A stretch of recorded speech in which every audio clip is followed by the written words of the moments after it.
इस वक्त सूरत हाल बड़ी अजीबोगरीब पैदा हुई है कि पाकिस्तान ने इस वक्त भारत की सबमरीन आ रही थी पाकिस्तान की हदूद में, हमने उसको डिटेक्ट किया, बर वक्त उसको पकड़ा और फिर उसके बाद हमने उसको चलता किया। देखिए, ये तीसरी दफा ऐसा हुआ है कि भारत ने पाकिस्तान की हदूद की खिलाफ वर्जी की है। वो पाकिस्तान के एरियाज में आए हैं और चले गए। असल में वो करने ही क्या आए थे, ये सूरत हाल अहम है। और फिर उसके बाद क्या पाकिस्तान के पास जवाब था कि पाकिस्तान उसको पकड़ लेता या उसको तबाह कर देता, मिसाइल मारकर या और बहुत सारी चीजें। देखिए, सबसे पहले तो एक चीज समझ ले कि इंटरनेशनल प्रोटोकॉल के मुताबिक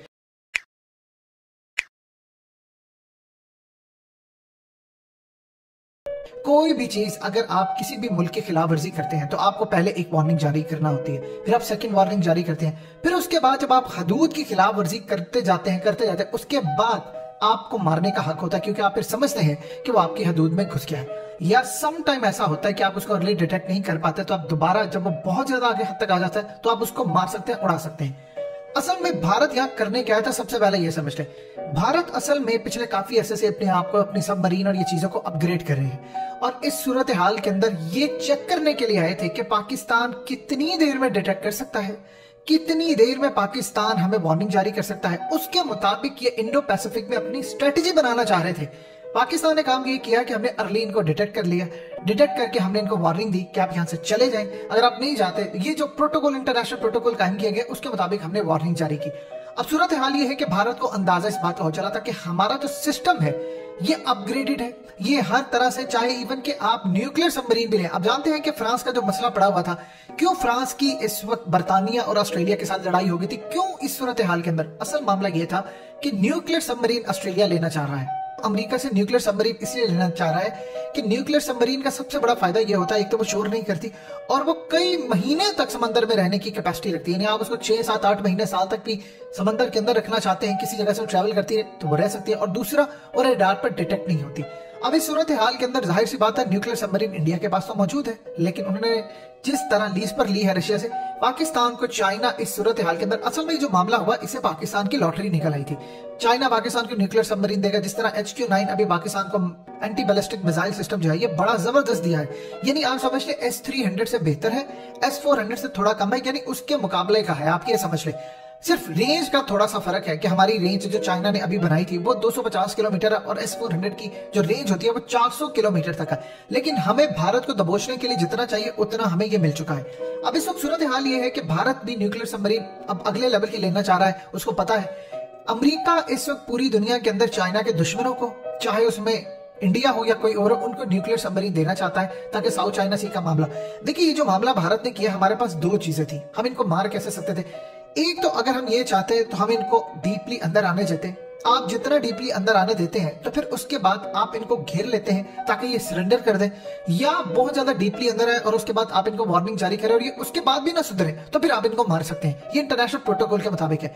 अगर हमारे पास ये स्ट्रेटेजी हो कि हम अंदर लेकर आए, लेकिन प्रॉब्लम ये होती है कि आप भारत पर एतबार नहीं कर सकते किसी भी वजह से। अब इनको डीपली अंदर लेकर आए, हमने असल में पैगाम ये दिया है कि आप कल को अगर ये डीपली अंदर आती है तो एक चीज आप ध्यान में रखिएगा, हो सकता है कि पाकिस्तान उसके बाद इनको पूरी दुनिया के अंदर बता दे कि ये अंदर आए, हमने ये कर लिया। भारत ये समझ बैठे कि अर्ली ये डिटेक्ट नहीं कर पाई, मैं बहुत ज्यादा अंदर गया हूं, या ये सूरत हाल भी पैदा हो जाती कि भारत ये समझता कि वो डीपली अंदर आकर फिर वापस चले गए और पूरी दुनिया के सामने वो फुटेज मनाजिर जारी कर देते कि देखिए हम पाकिस्तान की सरहद से होकर आ गए हैं, लेकिन ये डिटेक्ट नहीं कर पाए। इस सूरत हाल के अंदर हमारे पास ये एक ऑप्शन थी कि हम इनको अंदर लाकर सरेंडर करवा सकते थे, लेकिन उससे बेहतर पाकिस्तान के इदारों ने यह समझा कि हम इनको खास तौर पर अर्ली वार्निंग जारी करें।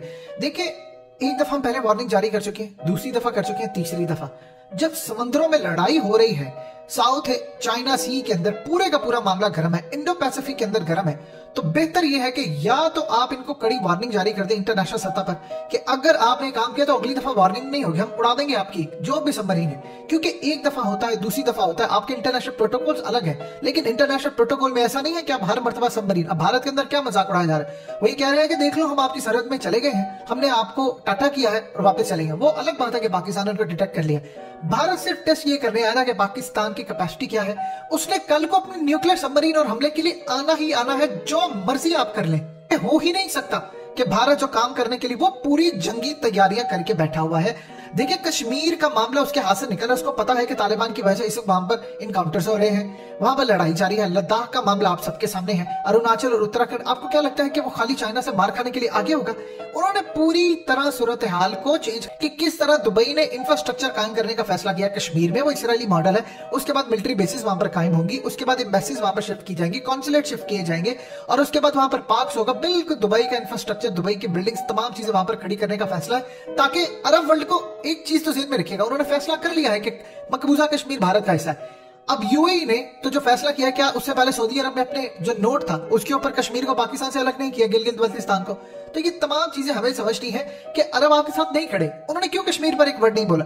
देखिए वो भारत के साथ है, आप ज़हन में रखिएगा, वहां की मार्केट बड़ी है, इसराइल उनके साथ खड़ा है। इस सूरत हाल में वो पाकिस्तान की जो समुद्री हदूद है उसमें आकर क्या करें, वो वाटर टेस्ट करने के लिए आए थे कि पाकिस्तान कितनी अर्ली डिटेक्ट कर सकता है। पाकिस्तान ने अल्हम्दुलिल्लाह बर वक्त बता दिया है कि हम सोए नहीं है, हम जाग रहे हैं। देखिए जो नेवी का मामला होता है उसमें भारत एक प्रोपेगेंडा करता रहा कि जी पाकिस्तान की एयरफोर्स तो कमाल है, पाकिस्तान की फौज भी कमाल है, और इस सूरत हाल में बावजूद इसके वो जलते हमसे बहुत ज्यादा है, वो हमेशा एक प्रोपेगेंडा करते रहे जी इनकी नेवी इस काबिल है। अल्लाह का शुक्र है हमारी नेवी तकड़ी है, 3 दफा आप आए हैं, हमने तीनों दफा डिटेक्ट किया। अगर किसी एक दफा भी रह जाता तो भारत खुद रिलीज कर देता वीडियोस, कहता कि हम पाकिस्तान की सरहद में गए हैं, हम स्कैन करके आ गए हैं, हमने वहां पर सारे का सारा एरिया डिटेक्ट कर लिया और पाकिस्तान की इतनी कैपेसिटी नहीं है। सो इस सूरत हाल के अंदर पाकिस्तान ने वार्निंग, हमें अब ये वार्निंग भी जारी करनी चाहिए कि अगली दफा हम आपको वार्निंग नहीं देंगे, अगली दफा जरूरत पड़ी तो हम आपको तबाह कर देंगे, खाली हाथ नहीं जाने देंगे, क्योंकि भारत का कुछ पता नहीं है वो अगली मरतबा दोबारा आए। और इस सूरत हाल के अंदर हमें अलर्ट रहना चाहिए, क्योंकि भारत किसी वक्त कुछ भी काम कर सकता है, और 27 फरवरी से पहले भी उसने किया था, लेकिन इस दफा मामला 27 फरवरी तक रुकने नहीं वाला। ये आप अपने दिल और दिमाग में अच्छी तरह बिठा ले कि ये मामला 27 फरवरी को जो हुआ था कि एक बिल्कुल हमला हुआ, उसके बाद सब चीजें खामोश हो गई, ये नहीं होने वाला।